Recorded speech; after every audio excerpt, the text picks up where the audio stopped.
All our important people are here, Randy, so let's get started. Oh, Alan, I've been Um, enjoying your discussion on foods, exotic foods. yeah, I just ate lunch and now I'm hungry again. That's the thing, you watch that show called Sokoga Japan on Kiku. Ah, Yeah, no matter how full you are, when you watch that, you leave the program hungry. It's amazing. That's because story they of show my people life. eating. Yeah, Especially when they go to Hokkaido, with all the seafood and everything like that. Oh, incredible. awesome.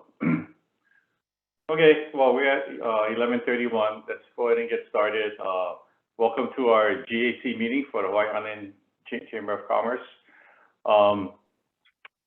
We do have a talk story today with Mike Kaleikini with PGV, but before that, just a couple of quick updates on some of our planned events that we're trying to put together. We had originally spoken about a sort of a luncheon with the County of Hawaii that will focus on the building permitting system. We had originally scheduled it for September 26th, although right now that's not going to work out for the county. So we're looking at possibly the end of October. So we'll keep all of you posted on that. We were not able to secure the Director of Public Works. So, and making sure that the mayor wanted him there. So we're looking at the end of October now for that luncheon. Secondly, the other thing we spoke about was a sort of a panel that would feature a Zoom meeting, panel that would feature Matthias Kush, who's a candidate for a county council seat, and also Jen Kagiwara, who are the two of the finalists, whatever, that's going to the general election, right? So we wanted to make sure that our membership had an opportunity to get to know both candidates better, sort of their platforms and their perspectives on economic issues, especially being a chamber. So we're looking at mid-October. We're trying to lock down a date with them, but it might be possibly on October 12th. But look for a announcement to come out shortly from Miles. So again, we're just kind of waiting to confirm some dates and times right now. But those were the two things. So on the council candidate forum, and then also the meeting with the county council, with the county public works with regard to the building permitting system efforts. So with that, I'd like to welcome everybody again to the GAC meeting. We have Mr. Mike Kaleikini, who all of you know Mike, I'm sure. And I'd asked Mike if he could share again. We talked a little bit at our last meeting about some of the, some of the upcoming initiatives of PGV as they look towards, I guess, a new in 2027, I'm looking at, but I could be wrong. But also trying to repower some of their wells, right, Mike? Yep. Yeah.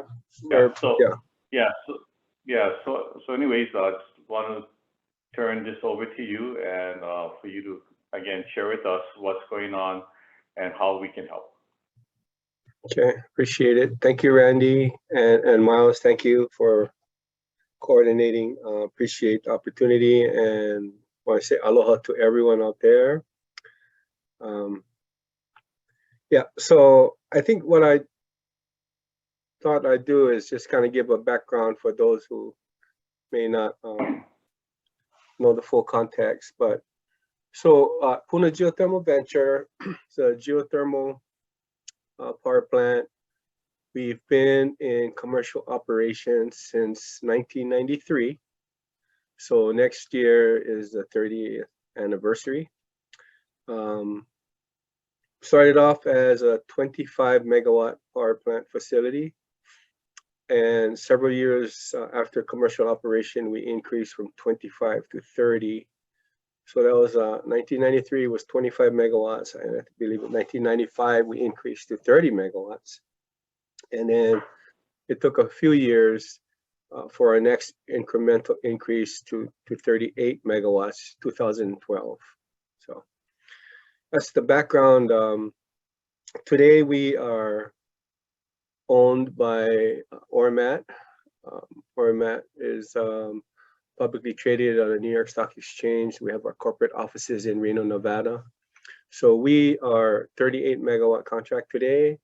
Ormat has almost about 1,000 megawatts worth of power plants throughout the US and international. So we're a portion of their entire portfolio, yeah. And the background behind Ormat was they participated in the original 25 megawatt facility. They provided the engineering, the procurement, and the construction, the EPC. So the equipment here was Ormat designed, Ormat engineered. And at the time, it was in the geothermal industry considered like, the foremost equipment. It was really a dual steam and binary combined cycle. And I can talk about that as we go on. But so that was Ormat's original involvement. And once, well, in the early days, we did have a few challenges, and we still have challenges today, but back then it was a little different. We had a well that was uncontrolled for like 31 hours. That was in 1991. And so, we had to shut down and address the uncontrolled well. So when you hear people mention blowout, that's what people are most likely referring to in 1991. And so the state, the county, Lorraine, Illinois was the mayor at the time. And they brought in some experts from the mainland to assess what had happened and really to determine if geothermal could be safely developed, right? And so that was the outcome, the short story. And so that was 1991 was the blowout. 1993, like I mentioned, is when we started commercial operation. And but soon after we started, the company was owned and operated by a company out of Baltimore, Maryland. It's Constellation Energy. So Constellation was the owner and the operator at the time. And that was 1993 all the way through 2004 is when Ormat came back into the picture. Constellation wanted to sell the project. And so Ormat purchased it in 2004. And so from then till now, Ormat is still the owner. So that's kind of the background. Our only number one customer is Hawaiian Electric. And we are basically, well, we negotiated a new contract, like you mentioned, Randy, you alluded to. We, PGV and Ormat, was actually in negotiations prior to the eruption. So the existing contract, there's really two power purchase agreements. One that covers up to 30 megawatts, and the second one that covers the additional 8 megawatts. Okay, so it's kind of complicated, but that's what we have. And we decided that we wanted to renegotiate and decommission the existing units. So we have 12 generating units. The original 25 megawatt was actually was provided by the original 10 generating units. They're all 3 megawatts each, so a total of 30 megawatts. But the contract was 25, like I mentioned, but the idea was to have full redundancy and backup, such that if a generator unit was taken offline for whatever reason, we'd still be able to do the 25 megawatts. So there was redundancy built in the transmission, 2 transmission lines, transformers, so that maintenance could be performed such that if one side is down, you can still make the 25 megawatts, right? So we did that. But in 95, we went to 30 megawatts. It took away the the redundancy, because anytime one of the 10 units were taken offline, we would be below 30. So it was a decision that was made, and we knew we wouldn't be able to maintain 30 as reliably as we were able to at 25 megawatts. Okay, so we're at the 30 megawatt level in 1995, and then in 2012, like I said, we went up 8 more megawatts. So we started negotiating with Helco, Hawaiian Electric, 2017, 2018. And the plan was we wanted to install 3 more modern, efficient units and decommission the existing 10 units from the original power plant. And then I forgot to mention, with the 8 megawatts, we installed what we refer to as bottoming units. And a little background on that, the original 10 units utilizes just the steam fraction from the geothermal resource. But what comes up is steam and hot water. And so the 8 megawatt expansion in 2012 was designed to utilize the heat from the hot water.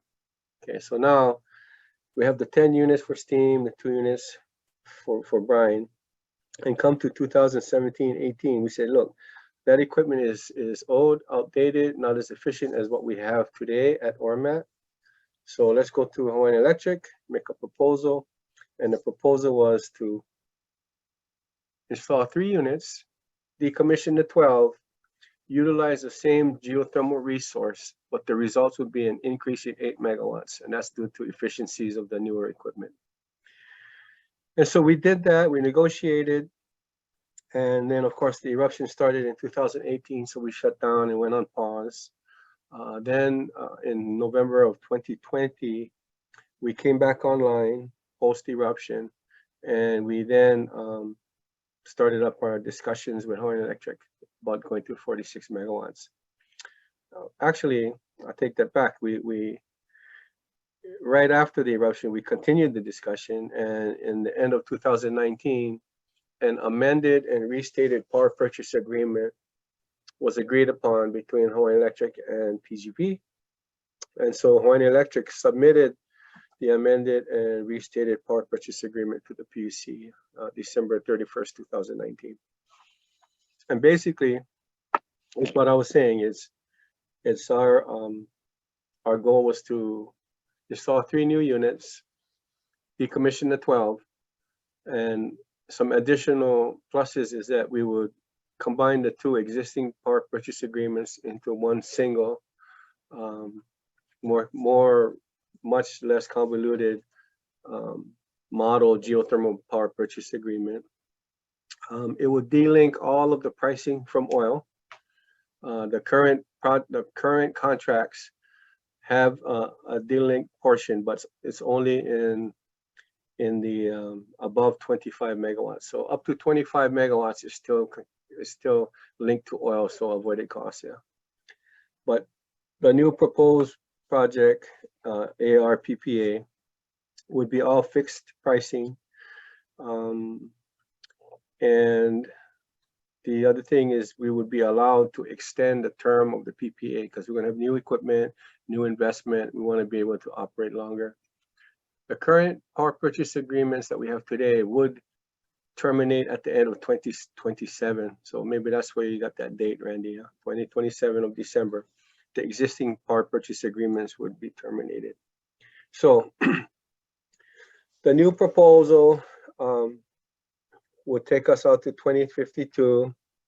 The additional pluses is that 3 less units, or excuse me, 9 less units going from 12 to 3 would mean that we would have much less rotating equipment, because one of the primary generators of noise are fans, like big fans. They're maybe like 10 feet across, and we have like 90 of them or 100 of them today.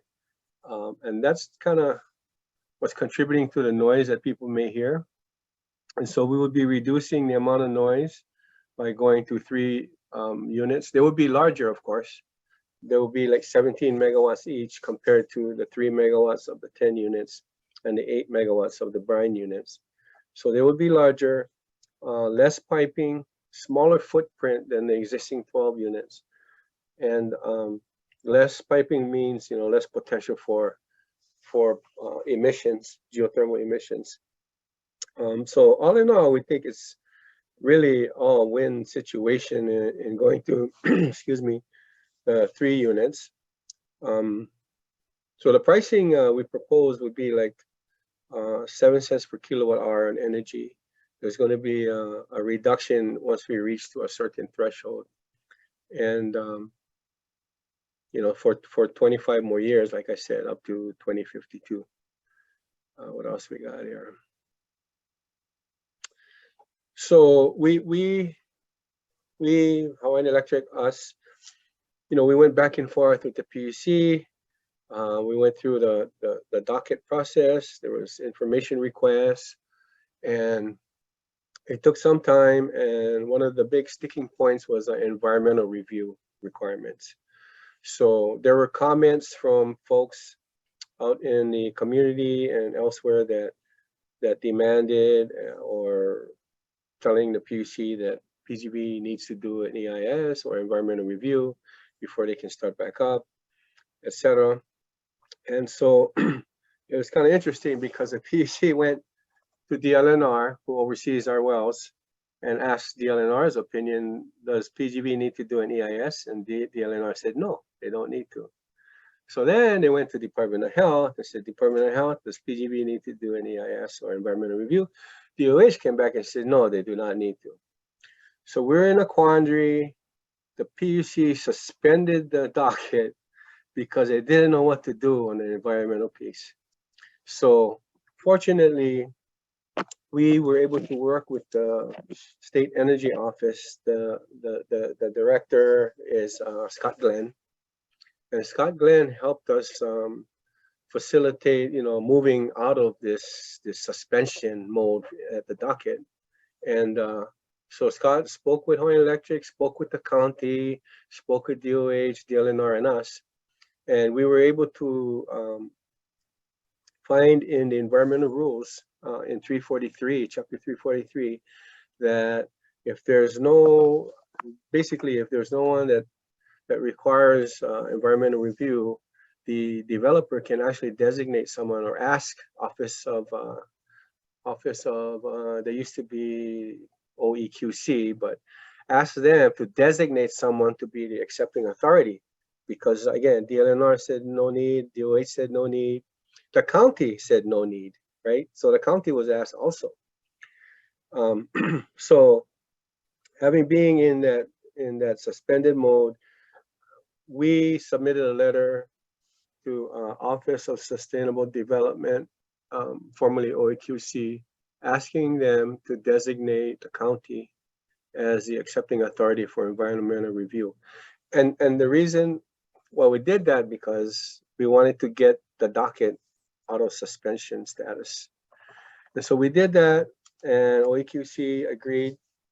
And the county, we worked with the county too. Okay, we didn't just like blindside in, we worked with the mayor and his staff, everyone, Doug and Corp Counsel and planning department. One of the points about us thinking the county was the best accepting authority was that an EIS was performed in 1987 for PGV. And back then it was just done because the developers decided to do it. There was no trigger on 343 or anything like that. It was just done. So it just made sense. We felt like, the project is on Hawaii Island, it's under the county, and it impacts the county folks, primarily first. And so we worked with Mayor and his staff and got to a point where that the county would be willing to be the accepting authority. So as you can see, it has been a long, drawn-out process, but we're making strides. And so once that part of the environmental review was addressed in the PUC's eyes, they lifted the suspension, and actually in March of this year approved the docket, the amended and restated power purchase agreement with conditions. Okay, so in March of this year, Hawaiian Electric received, because of course they were the folks that submitted the proposal, right? And one of the main conditions that affects PGV is to perform an environmental review. So ORMAT decided, all right, let's do it, right? Why even go back and forth, be in a suspension mode and unknown with the PUC? And so we embarked on this environmental. We decided, with discussion with the county, of course, not just on our own, we decided that the best option would be for us to do an EIS. Our legal folks said, first of all, just so everyone knows, our legal folks always have said that our position is that an EIS or environmental review is not required legally. However, because of the PUC's requirement, we said, you know what, let's go do it. So met with planning and mayor, and the end result is that we decided to do an EIS, and we decided to do it in 2 phases. And this is the background on that. So the first phase would be to address this approved ARPPA for 46 megawatts. So we're going to do that because we know we want to do the repowering project that'll take us to 46. In addition to that, we have approvals from the county to go to 60 megawatts, and we have approvals from DLNR to drill a certain amount of wells to go up to 60 megawatts. So we have two agencies that we already have approvals to go to 60 megawatts. And so it just made sense for us, well, let's do the 2-phase EIS. First 46 megawatts, and then second phase would be 60 megawatts. And then, so that's what we started, and we started this at the end of 2021. Last month, we had a public scoping meeting, and it was on the EIS PN, which stands for Environmental Impact Statement Public Notice, or I think it's public. Anyway, I forget all these environmental acronyms, but it might come back later. But anyway, so we did a community meeting. It was well attended. So it got recorded, and it's going to be on our website if anyone's interested to see that. And so the next steps on the EIS is our consultants are developing a draft, and that draft report is scheduled to be completed November, December of this year. And then once that's completed, we submit that to the environmental bulletin, and it starts a 45-day period for comments, additional comments on the EIS, the draft EIS.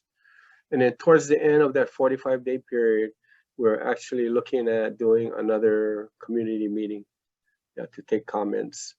And based on that time schedule, we're looking at probably ending of first quarter or the beginning of second quarter for the EIS to be completed. So now once the EIS is completed, and in accordance with the decision and order from the PUC, we're able to start construction. Okay, so, and that's where we're at. However, in addition to that,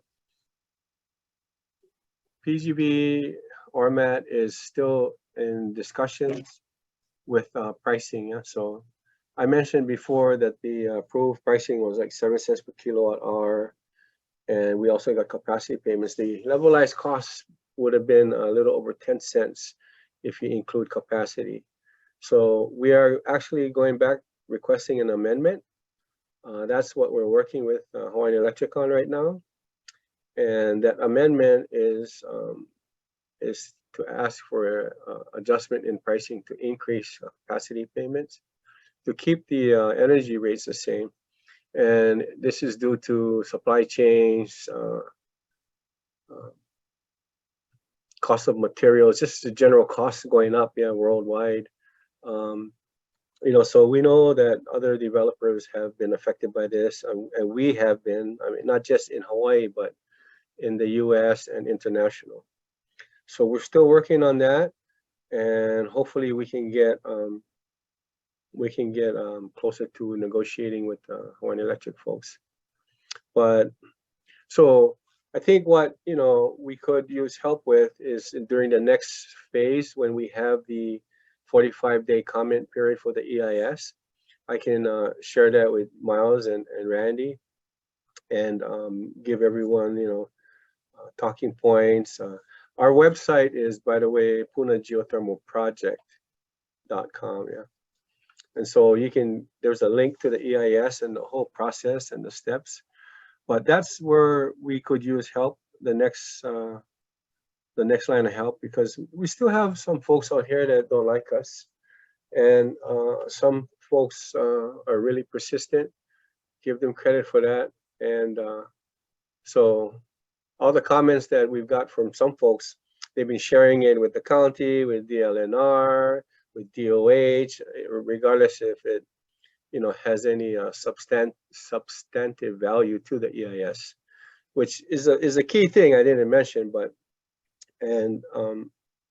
People can say whatever they want to when they provide comments, but if it's not pertinent or substantive to the EIS, then it most likely won't weigh in on the outcome. So, but that's what's happening, everybody. Yeah, just trying to stay sweet like perfume, like Tommy always tells me. Mike, I got a Mike, yeah, go ahead, Keith. Okay. I got a question. I was just going to say, if anybody has any questions, yeah. Okay, go ahead. Sorry, Keith. So I read the article on it. So it sounds like, at least the initial part, all you're doing is changing the machinery, and it becomes more efficient and quieter. And so my first thought was, what the hell? Why are they protesting that? Yeah, so good question. I mean, they're not protesting that we're getting quieter or smaller footprint, or reducing greenhouse gases. They're just the big concern that I hear from folks is that we caused the eruption in 2018, and they see that we're causing earthquakes out here, which we've already gone through with the EPA. The EPA issued a 10-year renewal of our injection permit, but that's what some of the folks are just sticking to. It just it doesn't make sense, but that's what we have to work with. Well, if you just cut it out, Mike, it would be easier. Yes. I mean, so then the second phase of the EIS you're doing, it does sound like you would possibly do more drill wells then in that case, huh? That's correct. We would drill more wells, maybe 1 or 2, and then install a 4th generating unit. That would take us to the 60. Yeah. Okay. Thank you. Yep.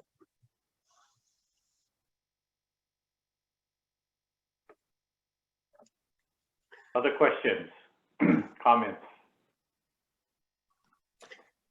Hey, Mike. Yeah, excuse me. Yes, Alan. I had my mute on. I know very little about geothermal power generation, but a question I have is, are there products or things that can be used by the heat or moisture or whatever that's expended from the generation, like a byproduct that's, a lot of generation plants, they have a lot of heat coming out of it and it's just thrown into the air. Right. Is there something that can be done with those things? Do you folks look at things like that? We have, we did a study with the county R&D several years ago, because the Hawaii geothermal project, the HGPA project, that was a 3-megawatt pilot project. They did that. Yeah, they did some wood drying, fruit drying, some agriculture and glass blowing. But in our case, when we looked at it, we are utilizing so much of the heat that what's remaining is not enough. Yeah, so the temperatures coming in is about 400 degrees, but once we utilize the heat and convert that to electrical power, we end up at about 120, 150 degrees Fahrenheit. And at that time, what was determined is that it would have been best off that to do those types of projects that we get a separate geothermal well for it. So, and then now if we're gonna put in these more efficient equipment, it's going to be even cooler, yeah, on the reinjection temperatures. So even if it works throughout the night, you know, if people drying things, the sun goes down, you don't have the sun anymore, so you have another 12 hours of heating. That's still not feasible. Right. Yeah, we're utilizing all of the majority of the heat. Let's put it that way. And the residual that's remaining is just it doesn't make sense from the study that we did. Now, yeah, unless there's something else we look at. This was with R&D some years ago. Okay, I've got a few questions, mostly out of just personal concern. How deep are the wells? Anywhere between 4,000 and 8,000 feet. Okay, and what's the role of DLNR on this whole operation? DLNR oversees the drilling aspects of the wells. So all of the engineering, the construction, the design, Okay. that's DLNR's oversight. Is that because the property or the land comes under DLNR itself, or? It's because geothermal is considered a mineral, and the state Okay. owns the mineral, so they are the proper agency. Yeah. You know, on one of my many trips to Europe, and etc., I had a friend that took me up to Scandinavia. I think it was Scandinavia, where they have all of their electrical requirements are based upon a fairly large geothermal operations that they have, which is very efficient apparently. Right. Have we ever considered visiting them or looking at what they have? Ormat is a worldwide company. I mean, we've got facilities in the Philippines, Indonesia, Turkey, Japan, Africa, South America. So we've gone to go visit others. Iceland. We've sent our Iceland is personnel. one I was referring to. Yeah. Yeah, we've gone around. Yeah, all over. So Okay. we collaborate a lot, quite a lot, actually. Okay. All right. Thank you. That's all I have. Sure. Thanks. Matthias. Thanks, Mike. And stop me because I was like 10 minutes late to the meeting, so I apologize. I was talking with some folks, Richard Hawgeyes and Sustainable Energy Hawaii, I think, and they were talking about, working with the PUC, any excess geothermal power produced that Helco can't take at the time, whether it's redundancy or off-peak periods. I'm not sure how your contract works, but talking like with wind and solar, they're looking at hydrogen. They're making that hydrogen fueling station over in Kona by that solar farm. And is there any latitude to that on your PUC negotiations for excess energy or untapped reserves off peak hours? Yeah, so we've had that discussion with Hawaiian Electric. And so right now, the way our contract it states is that we were only able to sell electricity to Hawaiian Electric. We did in the past work with Hawaiian Electric to do like a pilot project for hydrogen with the electrolyzer, but the eruption interfered with that. And that's why Nelha has the electrolyzer, because they wanted, HNEI wanted to continue that project. Yeah. But our focus today really is to get back to 38 megawatts, which is today's contract. We're at we're a bit lower right now. We're around 20. We were up to 25, but we need to get to 38. And we just completed a new well. So we're getting ready to connect it to the plant. It's going to be several weeks from now.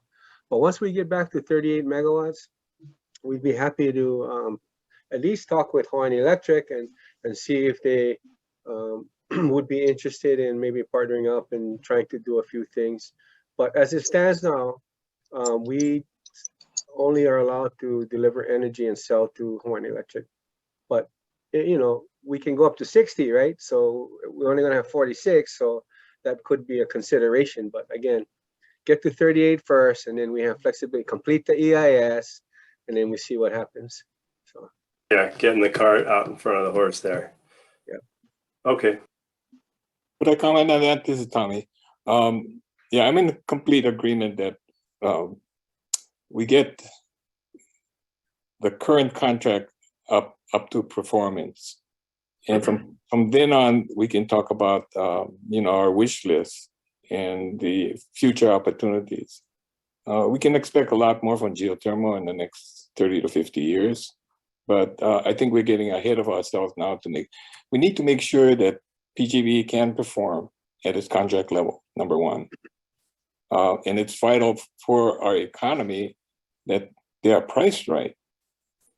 So let's not get too far ahead of ourselves. And I think we want to temper our comments with the futurist. Yes. I have a question. So, and you know, this is could be for Jen to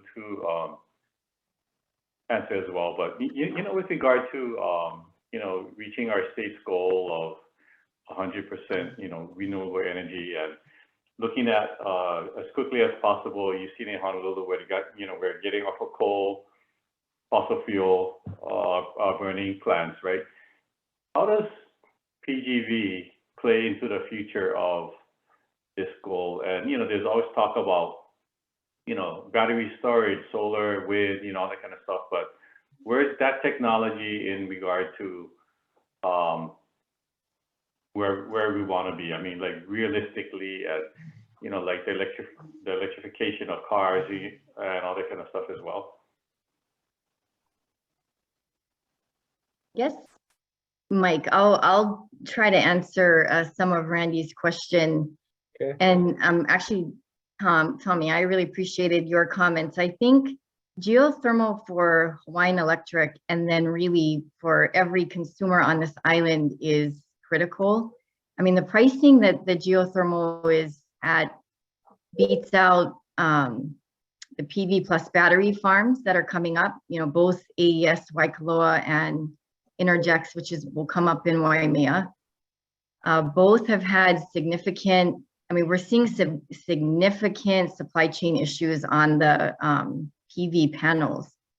I think because of the issues with China and batteries. And then there's this whole issue about land use. You know, the fact that the PGV can get up to 46 megawatts using a much smaller footprint of land than what you're talking about at 30 megawatts and having to use 200 acres, something like that. So I guess for the consumers, having PGV get up to that 46 is really critical. They're a firm energy. I think we're lucky to have them here on Hawaii Island. I think we could be the first island to get to 100%, and a lot of that is because of geothermal. I think the community needs to be educated. When I attended the meeting that Mike talked about that night, that EIS public scoping meeting, there is just so much misinformation, and it's just, as you're sitting there, you can't really answer it because that's not the role of that particular meeting. But I think this understanding about them getting more efficient, not using more of the resource, but actually just using it more efficiently is important. The cost to consumers, all of that, they're not a fossil fuel, which is, you know, should be number one on everyone's mind. So just those comments, I think right now we are using the entire output that PGV can give. I know a couple of weeks ago, you folks saw that conservation request that we made. So there's a lot of, I think, misinformation that there's curtailing of power, which we really don't do on Hawaii Island, very minimally, I think. So that's one thing I did want to mention, you know, on this call as well. I don't know, Randy, did that answer some of what you were asking? Yes, also to hear Mike's point. Yeah, I'll just add a little bit, and Jennifer can confirm. So prior to the eruption, Hawaii Island was close to 60% renewable, and PGV was like 31% of that, right? So we're thinking that getting back to 46 will probably take us up to closer to 40% contribution, in terms of renewables. So those are kind of like the numbers, and to kind of like add on to what Jen was saying about us hopefully being the first to get to 100%. And thanks for Jen mentioning that. It's very critical for people to understand that we are a firm, dispatchable resource. Yeah? So it's not like only for 4 hours of the day you're gonna have, energy from batteries because of, collecting it from the solar panels all day. No, it's not. I mean, in order for us to be successful, we need renewable energy resources that can help support the grid, frequency, voltage, etc. And so far, I'm not sure how far along batteries and solar panels are in helping out in that area. I'm sure there's some help, but it's not like what we can do, and even what Honua is proposing to provide, right? Similar types of grid support, ancillary services. So that's a key thing to remember. Even when you compare it, yeah, you can compare pricing, but you also got to look at the technology and what the technology can provide. And sorry, one other comment, Randy, if I can. And what Mike talked about earlier, the avoided cost currently on Hawaii Island for most of the renewable energy we currently have online, we are paying the cost of oil. That's why we've seen the price go up as oil has gone up. So we are paying the same price for wind that oil is at. We're paying the same price for some of this geothermal resource under the current contract. We're paying the avoided cost. Hydro is the same thing. We pay Wailuku Hydro the avoided cost of oil. So these new contracts are so important. It was really important that the PUC approved this contract. I think it's just, it starts that clock ticking so that consumers actually can feel some relief. I mean, that's the other really important part of this new contract. For example, what is the current price of oil? So what is the avoided cost versus, let's say, the negotiated 7 cents that Mike was talking about now? So the last time I checked, now it went down. Our bills went down about 6%, or they will. Your bill this month will be 6% less. It was close to 30 cents. It was like 28 cents. It was a huge increase. If you look at last year, they averaged at 13 cents. So we were paying about 13 cents for wind, geothermal, hydro. This year we were paying close to 30. And it is each bill, it's about 54% of your monthly bill is the cost of the resource. It makes a big difference.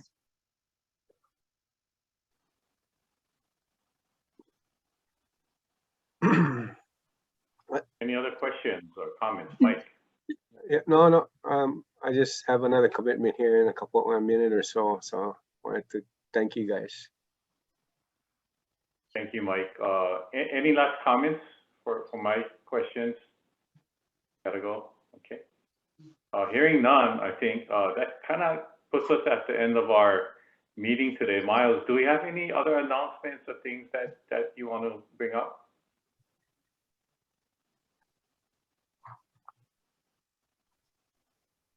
Oh, sorry, just one. We have space available for our general membership meeting that's coming up next week, Friday, the 23rd at the Hilo Hawaiian. It's going to be featuring First Hawaiian Bank's Executive Vice President Ken Miller, who will talk about U.S. economy. So go to our website. You can sign up there if you already haven't. But mahalo, Mike. Thanks for being here today. Okay, and with that, we're done. So thank you, everybody. Folks, have a great rest of your day. Aloha. Thank you, everyone. Aloha.